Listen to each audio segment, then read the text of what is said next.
Title. The Collapse of Falsity. The air was heavy with the scent of lavender candles. A futile attempt to mask the creeping staleness of my one-bedroom apartment. I lit those candles every evening. Ritualistically. Obsessively. As though the steady, rhythmic flicker of their flames could mend the fragile threads of my sanity. My name is Claire, and only 3 weeks ago, my life had been perfect. Or so I believed. It began on a Wednesday evening. The kind of quiet, forgettable night that lulls you into complacency before smashing you to pieces. I was cleaning up after dinner, scrubbing the dried cheese off a plate from the lasagna I'd made for Matt, my boyfriend of 3 years. The remnants of his perfume lingered in the air, a crisp scent of cedar and citrus that I used to find intoxicating. But Matt wasn't home. He had left hours earlier because, apparently, work needed him late. He'd kissed my forehead before leaving, casual and warm, and I had smiled like a fool, oblivious to the storm brewing on my horizon. I wasn't always this naive. In my early 20s, I was sharp, even cynical, a journalism major with a knack for sniffing out lies. Somewhere along the way, maybe after meeting Matt, I let my guard soften. He was magnetic, the kind of man who didn't just command attention but absorbed it, leaving you helpless to look away. We met at a friend's engagement party. He towered over me, his dark hair messy in that practiced, fashionable way, his smile both easy and devastating.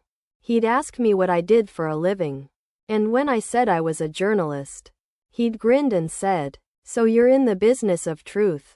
I liked that. Ironic. In hindsight, by the time I finished cleaning the dishes, it was already 8 o'clock. Matt still hadn't called or texted. I told myself it wasn't strange. He was a software engineer at a rapidly growing tech company, DelveX Solutions. Long hours came with the territory, and I trusted him. At least, I thought I did. To distract myself, I decided to knock out a few interviews for a piece I was writing about corporate greed in America. My current assignment was delving into tech companies that used unethical labor practices overseas.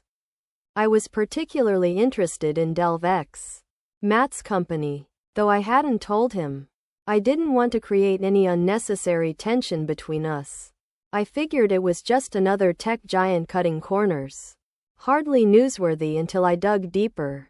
I had no idea how personal the story would become. It was past midnight when I finally closed my laptop. Still no word from Matt. The pit in my stomach had grown heavier, gnawing at my ribs. And then, like a cruel joke, my phone buzzed. Relief coursed through me as I grabbed it, expecting a message, maybe an apology, perhaps an explanation for his absence. Instead, it was a notification, a tagged photo on Instagram. My blood turned cold. The picture was from a rooftop bar downtown, a place Matt had once taken me for our anniversary dinner. In the frame, his arm was slung around a brunette with glossy hair and a dress I could never afford. Their faces were close, too close, his smile shining with the same arrogance that had once charmed me. My jaw tightened, fingers twitching over the screen as I scrolled through the comments. It didn't take long to connect the dots. Her name was Vanessa, one of his coworkers. The words "power couple" were plastered across several comments. As if mocking me, my hands began to shake. I stared at the picture until the image blurred, hot tears distorting my vision. My chest felt hollow, as though someone had scooped out my heart and left an echoing void. The hours that followed were surreal. I called him repeatedly, but each call went straight to voicemail. I wanted to scream, to throw my phone across the room, to march into that rooftop bar and drag him out by the collar.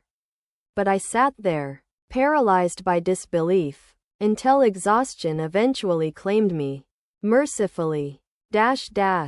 When Matt finally returned the next morning, sauntering into the apartment with a coffee in hand, I was waiting. My rage had simmered overnight, bubbling beneath the surface in quiet, dangerous ways. I didn't say a word when he walked in. "Morning, babe," he said casually. Like nothing had happened. Like my world hadn't cracked open in the span of a few hours. "How was work?" I asked, my voice deceptively calm. He froze, the coffee halfway to his lips. For a fraction of a second, guilt flickered across his face. But then it was gone, replaced by that infuriating mask of nonchalance. "It was fine." "Why?" Quote, "I saw the picture." "Matt," my voice cracked, betraying the raw hurt I'd tried so hard to suppress. "You and Vanessa." The silence that followed was unbearable. He set the coffee down on the counter, his movements slow, deliberate. "Claire, it's not what you think," he said finally. "Don't insult me," I snapped. The anger I'd buried erupted, hot and searing. "I saw the way you looked at her. Don't lie to me." "Fine," he said, shrugging like a petulant child caught red-handed. "You want the truth?" "Yes. I've been seeing Vanessa. But it's not like you think. It's complicated." "Complicated?" I laughed bitterly, tears streaming down my face. "Matt, we've been together for 3 years. How is this complicated? You cheated. You lied. You humiliated me." He had the audacity to look annoyed, as though my pain was inconvenient for him. "Look, Claire, I didn't mean for you to find out this way. But maybe this is for the best. Vanessa and I. We just click. You know? You're great. But things have felt off between us for a while." I wanted to hit him. I wanted to scream until the walls came down. But I swallowed the bile rising in my throat and said, "Get out." He blinked. "What?" Quote, "Pack your things and leave," I said, my voice trembling. "We're done." For a moment, he just stared at me, as though he hadn't expected me to stand up for myself. But then he smirked. That infuriating, condescending smirk that made my stomach turn. "Fine," he said, grabbing his keys. "Good luck without me." He left without packing a single thing. I sat on the couch for hours, replaying the conversation in my head until my anger began to calcify into something darker, something sharper. At first, I tried to push the thoughts away, but they crept back relentlessly. Matt had taken 3 years of my life and crushed them beneath his feet without a second thought. And worse, he had moved on so easily, so carelessly, with someone he worked with every day. The betrayal was raw, unyielding, but I wasn't just angry. I wanted justice. The first step was simple. Over the next week, I buried myself in research. Not about Matt, but DelveX solutions. My article about corporate greed suddenly took on a new focus.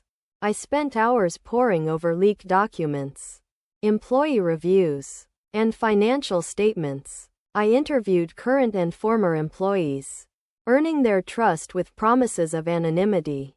I learned about the company's unethical outsourcing practices, the underpaid workers sweating in foreign factories, the shady tax loopholes. But the real breakthrough came when one of my sources, a disgruntled ex-employee, mentioned something about insider trading. He claimed that executives at DelveX, including Matt, had been using confidential company information to make strategic stock trades. At first, I thought it was a dead end. Surely, Matt wouldn't be that stupid. But then I remembered, he had always been reckless, always certain he could charm his way out of any situation. I dug deeper, combing through public trading records and social media posts. And there it was, a pattern as clear as day. Every time DelveX released a major product or announced a partnership, Matt and a handful of other employees made suspiciously timed trades, reaping enormous profits. My stomach churned as I pieced it all together. He hadn't just cheated on me. He had cheated the system, too. The next part of my plan required precision. I reached out to a few trusted contacts in the industry, gathering additional evidence to corroborate my findings. Then, I wrote the exposé. It was the most thorough, damning piece of journalism I had ever crafted. 2,000 words of cold, hard facts that painted DelvX as a cesspool of greed and corruption. I didn't mention Matt by name, but I didn't have to. The trading records were public, and anyone with half a brain could connect the dots. I submitted the article to my editor, who published it on the front page of our website.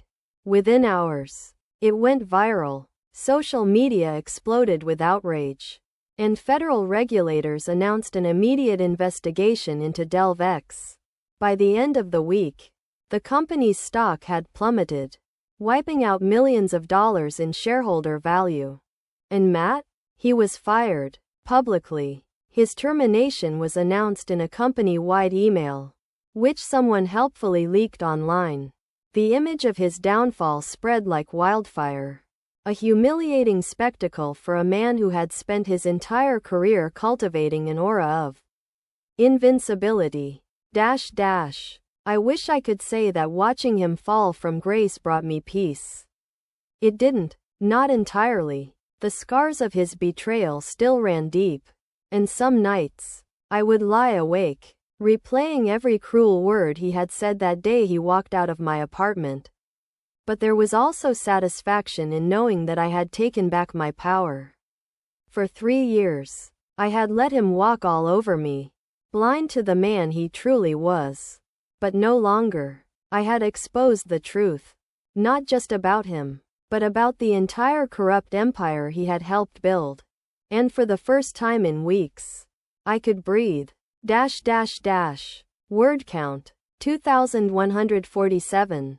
You're absolutely right. Let's continue and enrich the story further to meet the minimum word count and enhance its emotional and narrative depth. The afternoon sunlight poured through my apartment window, casting long, jagged shadows over the crumpled blankets on the couch.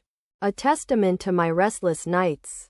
Though the takedown of Matt and DelvX had gone as planned, I couldn't shake the quiet, nagging feeling in my chest. Victory didn't feel quite as triumphant as I expected.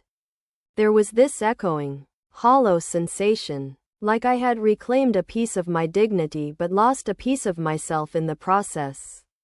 For days, I wandered that empty void, bouncing between satisfaction and regret. What did it mean to win when the fight had left so much of me broken? And yet, an unexpected email jolted me out of my haze. My editor, Lindsay, had forwarded a message from none other than Vanessa, Matt's coworker, or rather, his mistress. The subject line read, "We should talk." My breath caught in my throat as I read her email. It was brief, overly polite, as if she were tiptoeing around glass. Vanessa insinuated that she had no idea of Matt's duplicity with me while they were together, and she wanted a face-to-face meeting to clear the air. The nerve of her made my skin crawl. At first, I wanted to delete the email, to pretend I hadn't seen it, but the idea of confronting her, and possibly gaining more insight into Matt's lies, was too tempting to pass up. After all, he had left a long, tangled mess behind him, and I was still picking through the pieces. So I agreed. Vanessa chose a cafe downtown. Of all places, it was one I had been to before. An open, airy space with high ceilings and industrial lighting. There were ferns hanging from the rafters, their tendrils dangling almost low enough to brush against the tops of the tables. I had loved this cafe once. Now, it felt tainted. She was already seated when I arrived, wearing a crisp, ivory blouse that looked impossibly expensive. Her dark hair was more polished than in the Instagram photo that had burned itself into my memory. Each strand effortlessly sleek and glossy. There was something calculated about the way she smiled at me when I approached her. A deliberate softness that didn't quite reach her pale green eyes. "Claire," she said, extending a hand. Her nails were painted a flawless nude. "Thanks for agreeing to meet." I nodded, though my stomach twisted into a knot. After shaking her hand, I slid into the chair across from her, the metal legs scraping against the polished cement floor. I could barely meet her gaze. Being this close to her felt surreal, like staring at a distant planet that had inexplicably crashed into my orbit. For weeks, her name had been synonymous with my heartbreak. And now she was here, real and tangible, sipping coffee from a porcelain cup. I wasn't sure you'd come, she admitted, her voice light but probing. Neither was I replied curtly. My tone surprised even me. Sharp and defensive. But what else could she possibly expect? Vanessa looked momentarily uncomfortable, like she wasn't used to being on the receiving end of hostility. I just wanted to say, she started. I didn't know about you. Matt never told me he was seeing anyone else. That's convenient, I said flatly, folding my arms across my chest, but you weren't exactly subtle about flaunting your relationship online. Her cheeks flushed pink, and she faltered, her confident demeanor cracking just slightly. You're right, she admitted. It wasn't fair to you. And I'm sorry. I should have asked more questions. I never thought. Quote, you never thought you could be the other woman, I interrupted. My voice rising. Heads turned nearby, and my hands trembled under the table. Well, welcome to the club, Vanessa. Neither did I. Her lips parted as if to respond, but no words came out. For the first time, her expression softened into something resembling genuine remorse. It was almost enough to make me feel sorry for her. Almost. What do you even want from me? I demanded. My voice cracked, and I hated how vulnerable I sounded. Vanessa exhaled slowly, her fingers curling tight around her coffee cup. I didn't come here to make excuses, she said quietly. I found out what you did. About the article, the investigation, all of it. People in the office are terrified. And Matt? He's lost everything. He won't even talk to me anymore. My breath caught at her words. I hadn't considered that she'd become collateral damage in the fallout. Good, I said coldly, though my stomach churned at the thought of her sitting here, still clinging to the wreckage of her relationship with him. He deserves everything that's coming to him. And if you're smart, you'll walk away now, before he drags you down with him. She flinched at my words, but the steely edge was back in her eyes. You really hated him that much? Quote, hated him? I barked a laugh, shaking my head. I loved him, and that's why this hurts so damn much. But loving him doesn't mean excusing what he did. Not to me, not to the people he exploited. Vanessa fell silent. In the corner of my eye, I could see a barista wiping down tables, darting glances at us like we were a live soap opera. My cheeks burned with embarrassment, but I was too far gone to stop. I didn't know what you did about Delve X, Vanessa said finally. And even though I don't agree with how you went about it, I can't say you weren't right. That place, it's a mess. But it's not just Matt. The whole company is rotten. I blinked. Go on. I can't prove anything, she admitted. But it's not just the insider trading. There's other stuff. Money that doesn't add up. Product numbers that don't make sense. Layoffs we were told were necessary, while the execs kept giving themselves bonuses. Her words were like flint striking steel, igniting something within me. If you have anything concrete, you need to speak out, I urged her. They're already under investigation. This could be your chance to do the right thing. Vanessa hesitated, her perfectly groomed fingers fidgeting with her napkin. I'll think about it, she said finally, though she didn't sound convinced. I could see the conflict in her eyes, the tug of war between self-preservation and morality. It wasn't my place to push her further, but I felt a spark of something I hadn't felt in weeks. Purpose. Matt's downfall had been satisfying. Yes, but Vanessa was right. This wasn't just about him. It was about something much bigger. A culture of greed and corruption that had gone unchecked for too long. As I left the cafe, the late afternoon sun casting long shadows over the pavement, I felt a strange sense of closure. Not with Vanessa, though I didn't exactly hate her anymore, but with myself. I had lost so much, but I had gained something, too. Strength, clarity, and the realization that even in the face of heartbreak, I still had the power to fight back, to uncover the truth and bring it to light. The weeks that followed were a blur of headlines and breaking news. The investigation into DelveX gained momentum, and it wasn't long before the company's CEO resigned in disgrace. Federal agents raided their headquarters, seizing computers and financial records, and several high-ranking employees faced criminal charges. Though Vanessa never came forward publicly, she did send me an anonymous tip, one that led to yet another exposé, this time about hidden offshore accounts. As for Matt, the last I heard, he was living with his parents in their cramped suburban home, applying for jobs he would never get. His downfall had been swift and ruthless, just as he had been with me.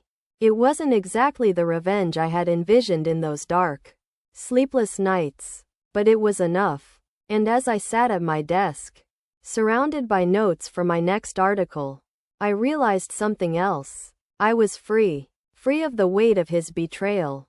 Free of the lies and the gaslighting and the self-doubt. For the first time in years, I felt like myself again. Like the sharp, ambitious journalist who had once believed in the power of truth.